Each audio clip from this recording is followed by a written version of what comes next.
ভূমিপুত্র বাপি Haldar diamond Harbour থেকে লড়াই করবেন।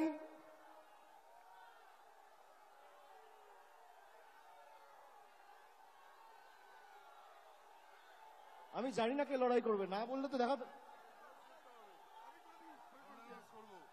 ডায়মন্ড হারবার থেকে প্রতিদ্বন্দ্বিতা করবেন আমাদের সাধারণ সম্পাদক অভিষেক ব্যানার্জি।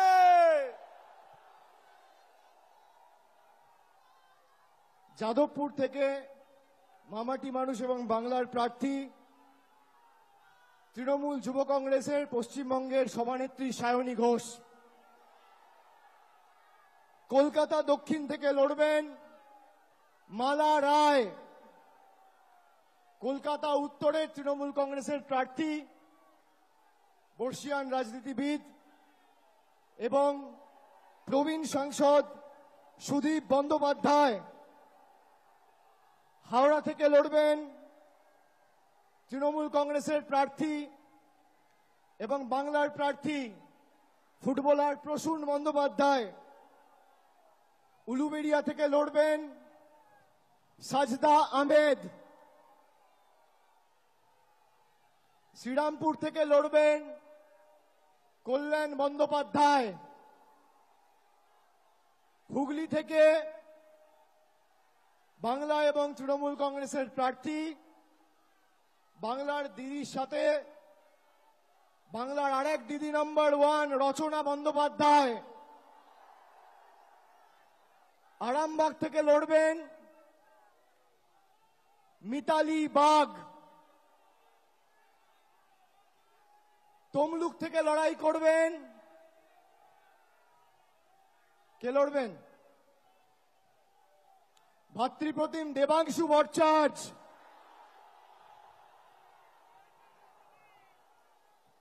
কাঁথি থেকে বাংলার প্রার্থী পূর্ব মেদিনীপুরের মানুষের সর্বক্ষণের কর্মী ভূমিপুত্র পটাশপুরের জেলা পরিষদের সভাধিপতি উত্তম বারিক। ঘাটাল থেকে লড়বেন দীপক অধিকারী দেব। ঝাড়গ্রাম থেকে লড়বেন পদ্মশ্রী এবং বঙ্গবিভূষণ কালীপদ সরেন। ঝাড়গ্রাম থেকে বাংলার প্রার্থী পদ্মশ্রী এবং বঙ্গবিভূষণ কালীপদ সরেন। মেদিনীপুর থেকে লড়বেন জুন মালিয়া। পুরুলিয়া থেকে লড়বেন শান্তিরাম মাহাতো। বাঁকুড়া থেকে লড়বেন তালডাংরার বিধায়ক অরূপ চক্রবর্তী। বর্ধমান পূর্ব থেকে লড়াই করবেন ক্যালকাটা মেডিকেল কলেজে কর্মরত associate professor of psychiatry doctor Sharmila Sarkar. Bardhaman Durgapur থেকে বাংলার প্রার্থী তৃণমূলের প্রার্থী কীর্তি আজাদ। আসানসোল থেকে লড়বেন শত্রুঘ্ন সিনহা। বোলপুর থেকে লড়বেন অসিত কুমার মাল।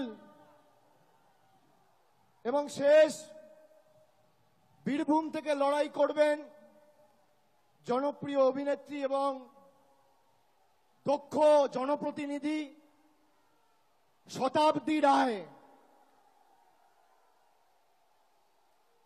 আমি সকলকে অনুরোধ করব এই 42 জন বাংলার সৈনিককে আপনারা আশীর্বাদ করে,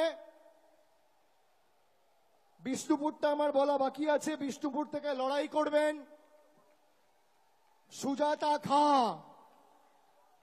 এই 42 জন প্রার্থীকে আপনারা আশীর্বাদ করে সুজাতা মণ্ডল খা বিষ্ণুপুর থেকে লড়াই করবে ও লড়াকু মেয়ে। আপনারা এই বাংলার প্রত্যেকটা সৈনিককে আশীর্বাদ করে বাংলা বিরোধী শক্তিদের যাতে বাংলার মাটি থেকে আমরা উৎখাত করে ফেলতে পারি, আপনারা মমতা বন্দ্যোপাধ্যায়ের হাত, তৃণমূল কংগ্রেসের হাত আরো শক্তিশালী করবেন। মাথায় রাখবেন, কেন্দ্রে যেই ক্ষমতায় আসুক, বাংলায় সর্বত্র তৃণমূল কংগ্রেসের প্রার্থীদের জেতান। আমি এটা কেন বলছি, তার কারণ 14 সালে আপনারা 34 জন সাংসদকে বাংলা থেকে জিতিয়ে দিল্লিতে পাঠিয়েছিলেন। নরেন্দ্র মোদী হয়তো ভারতের প্রধানমন্ত্রী হয়েছিল, কিন্তু গায়ের জোরে গাজুয়ারি করে বাংলার 10 পয়সা আটকে রাখতে পারেনি। পরবর্তীকালেও 2019 সালে আপনারা অর্ধেক বাংলা, 18টা সংসদ বিজেপিকে উপহার দিলেন। পরের দিন থেকে বাংলার মানুষের জল, কল, রাস্তা, 100 দিনের কাজ, সব টাকা বন্ধ। সুতরাং এটা প্রতিষ্ঠিত, বিজেপি জিতলে আপনি আপনার অধিকার থেকে বঞ্চিত হবেন, আর তৃণমূল জিতলে আপনার অধিকার আপনি পাবেন। তাই অধিকারের পক্ষে আগামীর ভোট। আর আমি খালি একটা কথা বলবো, এটা